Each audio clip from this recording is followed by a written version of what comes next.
ഞങ്ങൾ ഇന്നലെ കൊരട്ടിമുത്തിയുടെ പള്ളിയിൽ പോയായിരുന്നു. ഞങ്ങൾ ചെന്ന സമയത്ത് അവിടെ കുർബാന നടക്കുമായിരുന്നു. ഇന്നലെ ഞായറാഴ്ച കൂടെ ആയിരുന്നുകൊണ്ട് പള്ളി നിറയെ ആളായിരുന്നു. കുട്ടികളെ കൊണ്ട് അകത്ത് കയറാൻ പറ്റുന്നുണ്ടായിരുന്നില്ല. എന്നിട്ട് ഞങ്ങൾ കുർബാന കഴിഞ്ഞ ശേഷമാണ് പള്ളിയിലേക്ക് കയറിയത്.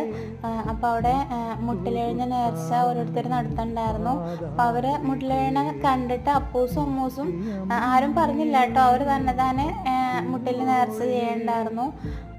അപ്പൂസ് പകുതിക്ക് വെച്ച് മതിയാക്കി. അമ്മൂസ് അൾത്താര വരെ പോയായിരുന്നു കേട്ടോ. ഷൂ അഴിച്ചു വെക്കാൻ പറഞ്ഞിട്ട് മാത്രം സമ്മതിക്കുന്നുണ്ടായിരുന്നില്ല.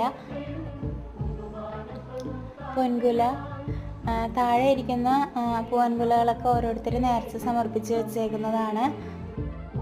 പിന്നെ അപ്പൂസിനെ അമ്മൂസിനെ വരുത്തിയിട്ട് തുലാഭാര നേർച്ച കഴിച്ചായിരുന്നു. ചാലക്കുടി വീട്ടിലൊക്കെ പോയി പിന്നെ വീട്ടിൽ തിരിച്ചെത്തിയൊക്കെ ഒത്തിരി വൈകി. അപ്പോൾ അത്രയുള്ള വീഡിയോ. Thank you.